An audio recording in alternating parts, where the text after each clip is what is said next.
আসসালামু আলাইকুম। MJ6 math YouTube চ্যানেলের পক্ষ থেকে সকলকে জানাচ্ছি আন্তরিক শুভেচ্ছা ও অভিনন্দন। প্রিয় দর্শক এবং নবম শ্রেণীর প্রিয় শিক্ষার্থীরা, আজ তোমাদের লগারিদমের ধারণা ও প্রয়োগের পৃষ্ঠা নম্বর ৭৭, হ্যাঁ, পৃষ্ঠা নম্বর ৭৭ এর যে জোড়াই কাজ রয়েছে সমস্যা ৩, এটি সমাধান করে দেওয়ার চেষ্টা করব। তো এখানে উল্লেখ্য বিষয়টি হলো এই, তার উপরে দেখো, এই পৃষ্ঠাটির উপরে দেখো উদাহরণ ১ রয়েছে, দেখছো? এই যে উদাহরণ ১, এই উদাহরণ ১ এর যে নিয়ম, উদাহরণ ১টি অবশ্য তোমাদের বইটাতে করে দেওয়া আছে। এটা যে নিয়মটা ঠিক সেম, সমস্যা ৩ একই নিয়মে সমাধান করতে হবে। তো ঠিক আছে, তোমাদের বোঝার স্বার্থে আমি একটু বলে দিলাম। তো নবম শ্রেণীর প্রিয় শিক্ষার্থীরা, তোমরা খাতা কলম এবং মেইন বইটি তুমি সাথে রাখো। আমি বরাবর বলে থাকি, আমার ভিডিওটি যারা দেখছো তুমি আমার সাথে সাথে করার চেষ্টা করবে এবং বোঝার চেষ্টা করবে। আর কথা না বাড়িয়ে আমরা মূল পর্বে ফিরে যাচ্ছি। তো জোড়াই কাজ সমস্যা ৩, এখানে কি বলা হয়েছে একটু দেখো। ইট ভাঙার মেশিন থেকে প্রতিনিয়ত এত মাত্রা শব্দ বের হচ্ছে, ঠিক আছে? সেই স্থানে ইট ভাঙার শ্রমিকের কানে কত ডেসিবেলে ওই শব্দ পৌঁছায়। তো চলো আমরা এটি কীভাবে সমাধান করতে হবে তা আমরা একটু দেখে আসি। তো তার আগে বলিনি, এই প্রশ্নটি সমাধান করার জন্য এই অধ্যায়ে কয়েকটি গুরুত্বপূর্ণ সূত্র রয়েছে।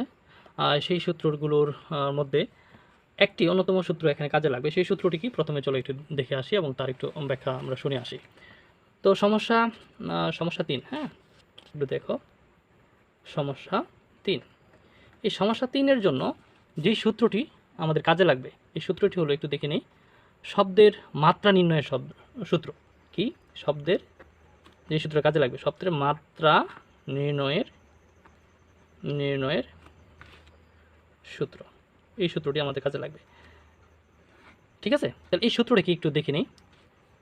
সূত্রটি হলো এটা, শব্দের মাত্রা প্রকাশ করা হয় ডি দ্বারা। শব্দের মাত্রার সূত্রটি হলো 10 ইন্টু, একটু খেয়াল করো, 10 ইন্টু লগ 10 ভিত্তিক I/S, ঠিক আছে? এটা হলো আমার মেন সূত্র। তাহলে এই সূত্রটাই আমার এখানে এই সমস্যাটা সমাধান করতে আমাদের কাজে লাগবে। এবং উপরে যে উদাহরণটি রয়েছে, এই উদাহরণটি একই সূত্র প্রয়োগ করা হয়েছে, অর্থাৎ এই দুইটা অঙ্ক সেম, একই সূত্রের কাজে লাগিয়ে করতে হবে। তাহলে এই সূত্রটা একটু ব্যাখ্যা দিয়ে নেই। প্রিয় শিক্ষার্থীরা, আমার ভিডিওটি একটু বড় হয়ে থাকে, তার কারণ হলো আমি একটু ডিটেলস, একটু বিস্তারিত বোঝানোর চেষ্টা করি, যাতে তোমাদের কোথাও কোনো গ্যাপ না থাকে।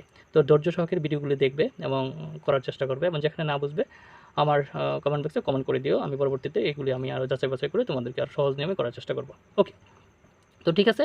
তাহলে এখন এই সূত্রটা হলো শব্দের মাত্রা। শব্দের মাত্রা নির্ণয় সূত্র কি? 10 ইন্টু লগ 10 ভিত্তিক I/S। এখানে আইটা কি?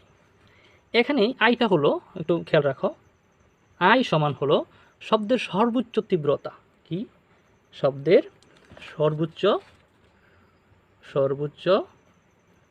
তীব্রতা, মনে থাকবে? তীব্রতা।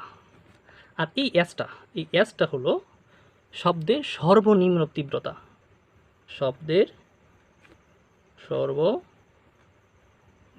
তীব্রতা। হ্যাঁ, অর্থাৎ যে যতটুকু শব্দ হলে একজন মানুষ শুনতে পায়, এটা হলো শব্দের সর্বনিম্ন তীব্রতা। আর এটা কনস্ট্যান্ট, অর্থাৎ এটা একটা নির্দিষ্ট মান রয়েছে। এই নির্দিষ্ট মানটা হলো 10⁻12 W/m²। W দ্বারা বোঝায় ওয়াট। কি বোঝায়? ওয়াট। আর এম দ্বারা বোঝায় মিটার, ঠিক আছে? আচ্ছা, তাহলে এটা কি? এটা হলো ওয়াট। আমি লিখে দিই, এটা হলো, এটা W দ্বারা বোঝায় ওয়াট, আর এটা দ্বারা এম দ্বারা বোঝায় মিটার। তাহলে এটাকে আমরা পড়তে পারি এরকম, ওয়াট বাই মিটার, বর্গমিটার। হ্যাঁ, এটা কি বলবো আমরা? বর্গমিটার স্কোয়ার আর কি। আচ্ছা, তো আশা করি তোমরা বিষয়টির সূত্রটা একটু বুঝতে পারছো। তাহলে অর্থাৎ এস এর মান নির্দিষ্ট, এস এর মানটা কত? 10⁻12। আচ্ছা, তাহলে এখন আইটা কি? শব্দের সর্বোচ্চ তীব্রতা। আচ্ছা, তাহলে আমরা দেখে আসবো এখানে কি চাওয়া হয়েছে এবং কার মান দেওয়া আছে। তাহলে একটু দেখো, আমি একটু দেখে নিই। মেন বইটা তোমরা সাথে রাখো, মেন বইটার সাথে নিয়ে আমার সাথে দেখার চেষ্টা করো। কি বলা হয়েছে? একটি ইট ভাঙার মেশিন থেকে প্রতিনিয়ত এই যে এত মাত্রা শব্দ বের হচ্ছে। তার মানে এটা হলো তোমার শব্দের সর্বোচ্চ তীব্রতা। তার মানে এটা কার মান বলো তো? এই যে আমি দেখিয়েছিলাম যেটা, এটা হলো আয়ের মান। কার মানটা? এটা হলো তোমার আয়ের মান। আচ্ছা, তাহলে এখানে বলা হয়েছে সেই স্থানে ইট ভাঙার শ্রমিকের কানে কত ডেসিমেলে ওই শব্দ পৌঁছায়, তার মানে এখানে ওই ডি এর মানটা বের করতে বলছে। তার মানে আই এর মান দেওয়া আছে, কার মান বের করতে হবে, ডি এর মান বের করতে হবে। ওকে, তাহলে আমরা দেখে নাও, আমরা একটু লিখে নিব, তোমার বইটার সাথে মিলাও। সমাধান, সমাধানটা কীভাবে করবো, লিখবো আমরা দেওয়া আচ্ছা, কী দেওয়া আছে তোমার মেন বইটাতে দেখো, আমি পূর্বে বুঝিয়ে দিয়েছিলাম।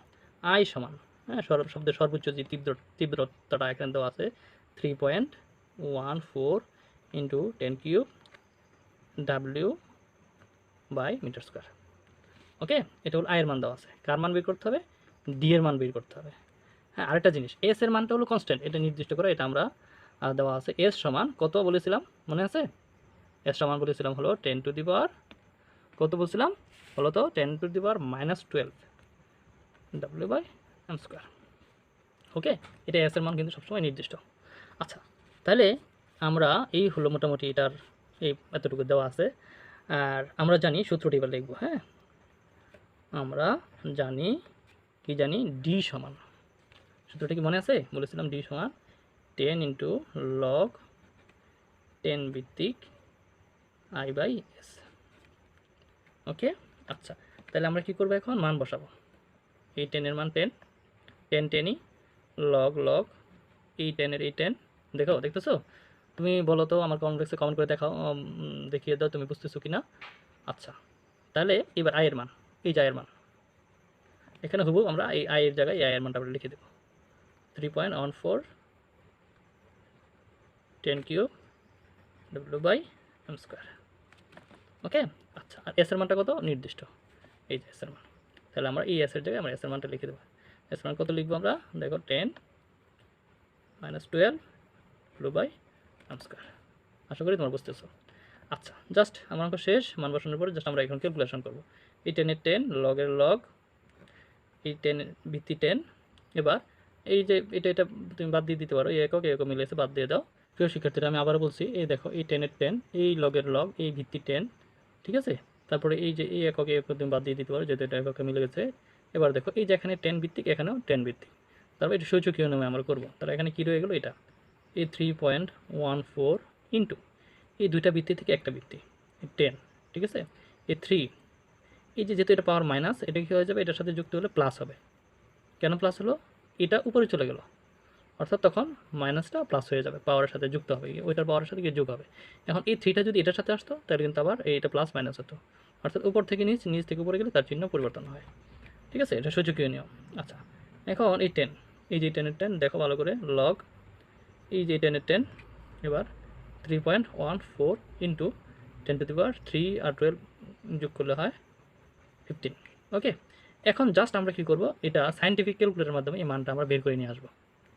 এটা একসাথেও নিয়ে আসতে পারি অথবা আলাদা আলাদা নিয়ে আসতে পারি, তাহলে আমরা আলাদা আলাদা নিই। এই 10 এর 10, এখন এই পর্যন্ত সাইন্টিফিক ক্যালকুলেটর ব্যবহার করে এই মানটা আমরা বের করবো। তো আমি তোমাদেরকে দেখিয়ে দিচ্ছি সাইন্টিফিক ক্যালকুলেটরে কীভাবে বের করতে হয়।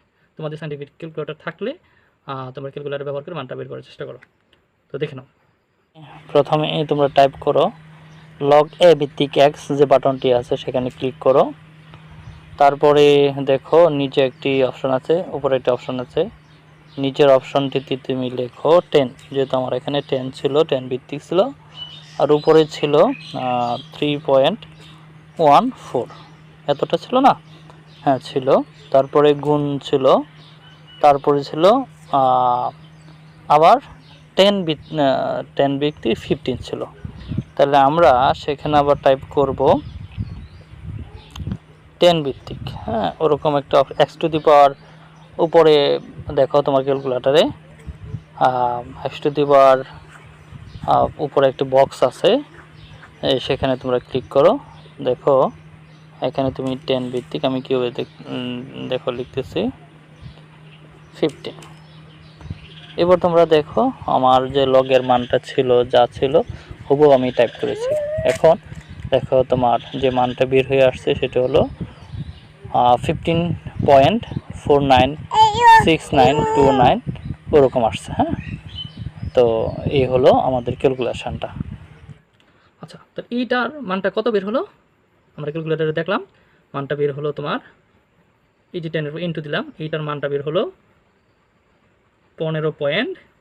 49692 এরকম, ঠিক না?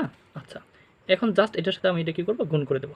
এবার এটার সাথে এটা গুণ করলে কত হবে, 154.9692 এরকম, তাই না? আচ্ছা, তাহলে এখন এটা আমরা প্রায় হিসাবে নিয়ে যাব, অর্থাৎ এটা হবে তোমার 154 আছে, তো আমরা লিখবো 155। তাহলে এখানে আমরা কী চিহ্ন ব্যবহার করবো, প্রায় চিহ্নটা আমরা ব্যবহার করবো এরকম, এই প্রায়, ঠিক আছে, এই প্রায় চিহ্ন। তাহলে এটা ডেসিবেল, প্রায়। আশা করি তোমরা বুঝতে পেরেছো। তাহলে এই হলো মোটামুটি তার আনসার, এই অঙ্কটার আনসার এটা। তাহলে এইটা যেই সিস্টেমে অঙ্কটা করলাম, ঠিক উপরে যে অঙ্কটা রয়েছে তার নিয়ম কিন্তু এক, উদাহরণ যেটা করে দেওয়া হয়েছে, এখন তোমরা ওটা করার চেষ্টা করো, দেখো পারো কিনা। তো ভিডিওটি শেষ পর্যন্ত দেখার জন্য তোমাদের সকলকে আন্তরিক ধন্যবাদ।